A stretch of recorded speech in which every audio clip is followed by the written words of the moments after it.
Yeah, check, satu. Malam itu gak pernah ada di rencana.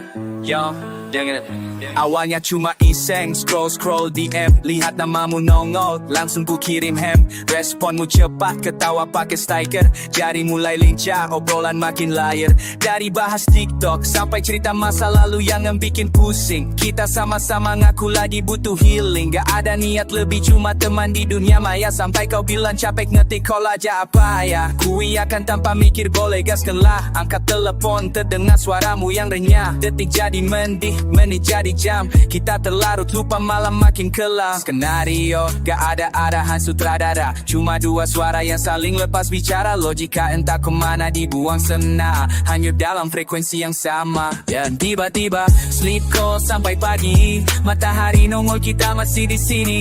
Entah apa yang ada di dalam benak ini. Pertama kali dan nyaman begini. Gak ada sesali yang terlintas sama sekali, cuma senyum di beat aneh tapi happy. Jantung berdebar saat kau bilang pagi. Malam itu jadi memori abadi di hati. Krika so now, yari cerita sampah, sampai mimpi paling gila yang gak pernah terungkap. Rahasia terdalam, ketakutan terpendam. Kau jadi pendengar, aku pun ikut tenggelam. Nih sesaat, bukan canggung tapi nyaman. Cuma denger nafasmu yang teratur perlahan. Kadang ada tawa kecil pecahkan sunyi. Aku sadar ini lebih dari sekedar bunyi. Udah jam berapa? Tanyaku sambil nuap. Kan cuak kemimaan kerajaan asal fuap. Lada di jendela mulai menyapa malu-malu. Saksi bisu cerita kita semalam suntuk hidup. Gak skenario, gak ada arahan sutradara, cuma dua suara yang saling lepas bicara. Logika entah kemana dibuang sementara, hanyut dalam frekuensi yang sama yo. Dan tiba-tiba sleep call sampai pagi.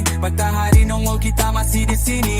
Entah apa yang ada di dalam benak ini. Pertama kali dan nyaman mula kini. Para susah yang terlintas sama sekali, cuma senyum di bibir tapi happy. Jantung berdebar saat kau bilang pagi. Malam itu jadi memori abadi di hati. Dari sekedar iseng sekarang jadi bingung. Bingung yang menyenangkan bukan yang bikin murung.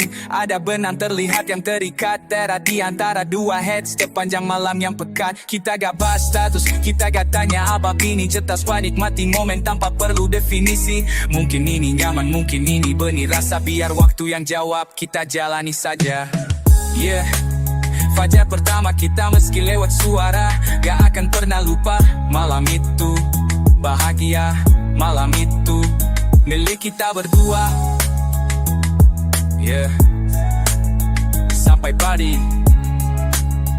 Yes, yeah, yeah, yeah. Yeah, yeah,